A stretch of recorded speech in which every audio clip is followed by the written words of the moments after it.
Tayong mga stroke survivor, minsan para tayong pinagtitinginan ng mga tao, no? Kapag hindi nila alam na stroke tayo. Kasi kung maglakad tayo, para tayo zombie. Bakit ganun tayo maglakad?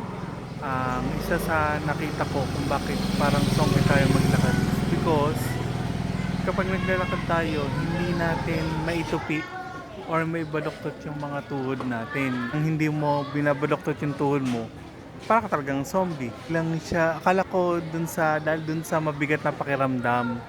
Pero hindi eh.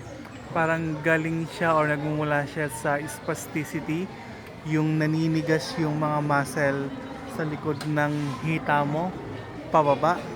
Kaya hindi natin maibaluktot yung mga tuhod natin kapag ka naglalakad tayo, na nagre-resulta na para tayong mga zombie maglakad. Kaya ganito yung ginagawa ko. Yung mga ginagawa ko mula noon, parang tinuturuan kong mabaluktot muli yung tuhod ko para pagka naglalakad ako, na normally parang nababaluktot ko na siya. And on my observation, maganda yung nagre-resulta. Kasi alam mo yung pakiramdam na parang pinupulikat ka na matigas yung mga muscle mo, pero hindi masakit. Mawawala. Para turuan yung affected legs ko at yung knee ko kung paano ibaluktot. Sa unang beses na ginawa ko yan, ang hirap, ang tigas ng muscle kasi sa likod ng tuhod. Mula dun sa legs pababa. Consistency is the key.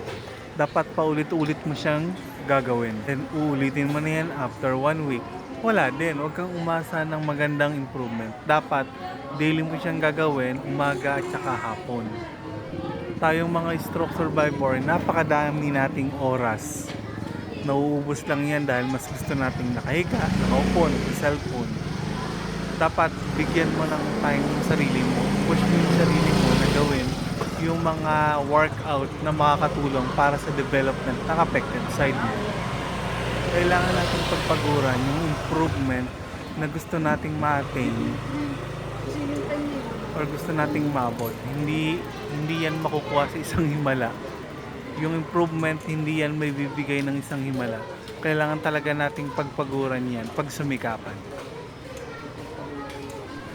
Kaya naman tara, kilos na.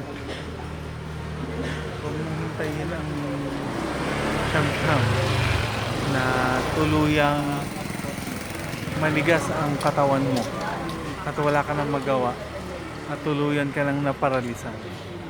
Ikaw lang ang tutulong sa katawan mo upang makabalik ka sa dating ikaw. Hindi madali ang road to recover. Napakaraming pain ang dapat mong pagdaanan. Pero kapag nalampasan mo ang pain na yon, sasabihin mong worth it naman kasi makikita mo mismo sa katawan mo yung improvement na hinahanap mo.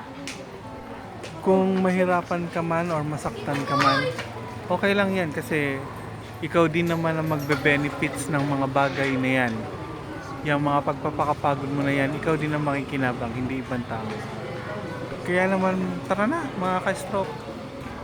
Huwag kang matakot sa pain. Hindi ka matutulungan kung takot ka sa pain. Thank you and good evening.